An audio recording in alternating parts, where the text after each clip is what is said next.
Cross-site scripting remains one of the most significant risks on the web today. It's often rated up there in the top few risks on the web, and it's also a risk that we've known about for a long time. Even a decade ago, there were serious attacks against systems at risk of XSS. So let's go and take a look at how this risk actually works. Why is it so serious? What can we do to defend against it? Let's jump into that now. Let's begin by looking at a victim, an attacker, and the web server. Now, there are several types of XSS attack, and one of the most common ones is what's referred to as a reflected XSS attack. And in a reflected XSS attack, the attacker gives the victim a link to the vulnerable system that has an XSS payload in it. And when I say payload, I'm just talking about part of the URL, normally a query string. That's all it is. So this is the way the attack starts. Now, how does the attacker do this? So how does he get the link to the victim? Well, think about the ways that you could distribute a URL. It could be distributed via an email campaign. We all get plenty of spam mail that could have this XSS link in it. Social media is very popular. It's exceptionally easy to share links via a resource like Twitter or Facebook. There are many different ways of getting this link to the victim.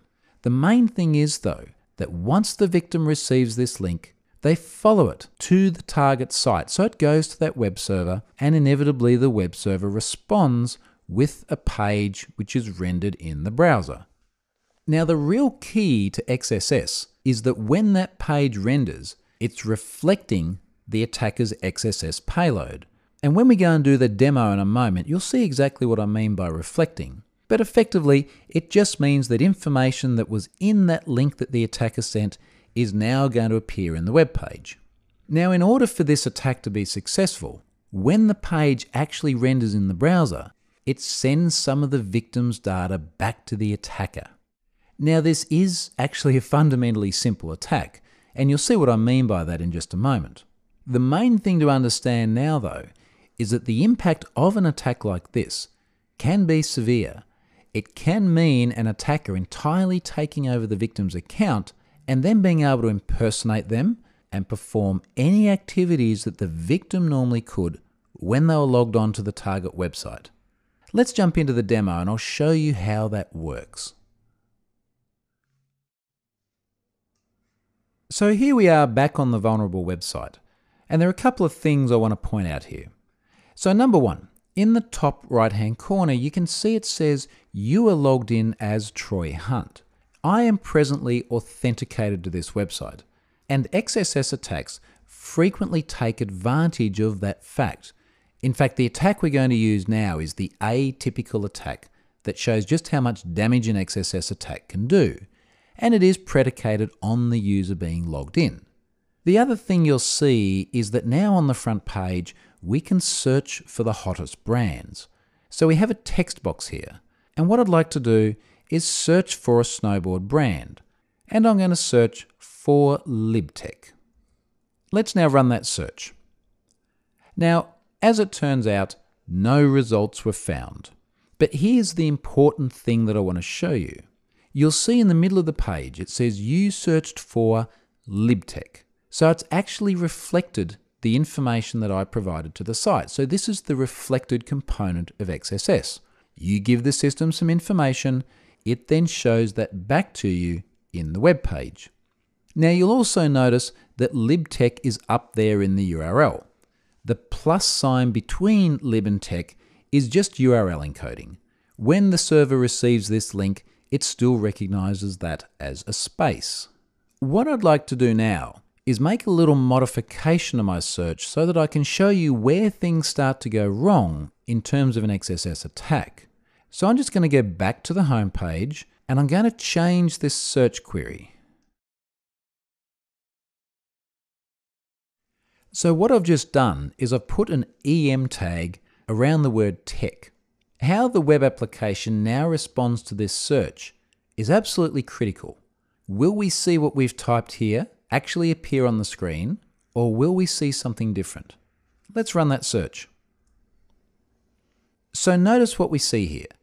We don't see that EM tag. Instead, we see you searched for lib, and then the word tech is in italics. So why is this happening? Well, the EM tag causes text to appear in italics when that EM tag is rendered into the HTML source of the page. And in fact, we can go up here and just right-click on that text, inspect the element, and then we'll see in the code off here to the left of the screen, exactly what we searched for has actually appeared in the source of the page. So we've actually got the EM tag wrapped around the word tech. Now, here's the significance of this. We have just changed the behavior of the page. Okay, it's minor, it's just one word in italics, but we have changed the way it's actually functioning.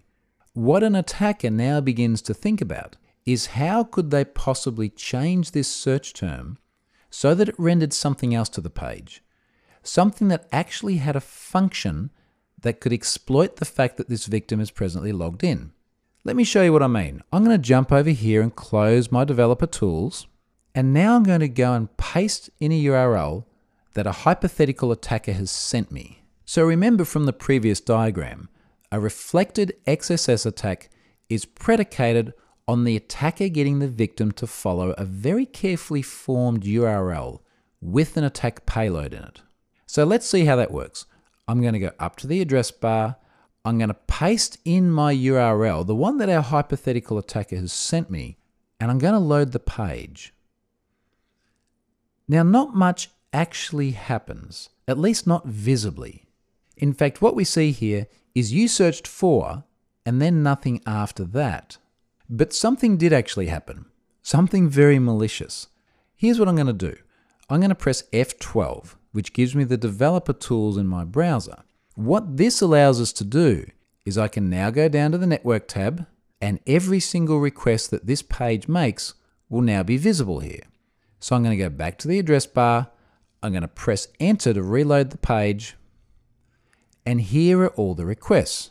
Now I'm going to scroll up just a little bit because we're going to see something of interest, and it's this request just here. Let's have a look at this request URL. We can see this one goes off to attacker.com, and then it's got a query string, cookies equals, and after that we see auth token equals, and then we see a great big long string.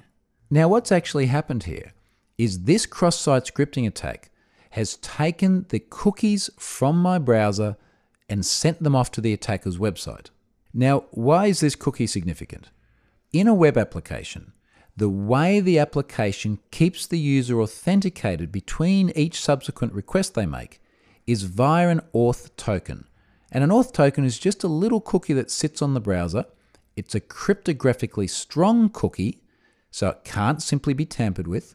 But that cookie has to go back to the web server on every single authenticated request. And an XSS attack can potentially access that cookie. In fact, if I close the developer tools here and I inspect where we would normally see the search term, and we have a look inside the H2 heading tag, which is where it appears, we can see it says you searched for script, and there's a bit of script in here. Now this is what was passed as the payload in that XSS attack. And in fact, what the script does is it writes an image onto the page, and it sets the source of the image as the attacker's website, and it requests that website with the cookies stored in the browser. This is actually a very simple attack. It's just one URL, and this is really the crux of reflected cross-site scripting. If an attacker can find a way to pass content in the URL that when the victim clicks on it then appears in the web page of the target site, they can do serious damage. This will let them take over the account of the victim. They can take that cookie that we just saw, create it in their own browser, and now they are logged in as the victim. So that's the mechanics of the way a cross-site scripting attack works. Let's now move on and have a look at how to defend against this risk. As with each of the other risks that we've looked at already, defending against cross-site scripting is a multifaceted affair. There are a number of different defenses we can put in place. And the first one is the same as what we saw just before with SQL injection. Validating the untrusted data. So we need to ask the question, is this data that is being passed to the system allowable? In the case we just saw, it was a search term that had the cross-site scripting payload. The developers of the system would want to be asking, is that really a valid search term? Could we have a rule which was a bit more explicit about what we knew to be a good search term? So what sort of patterns would it adhere to? And then if a potentially malicious search was done, could it just be rejected rather than actually processing it? The next point is really the heart of defending against cross-site scripting, and it's output encoding. Now what we mean here is that when user input is sent to the system and it needs to be reflected back in the browser, and reflecting something like a search term is a perfectly legitimate requirement. It's really important that that data is output encoded.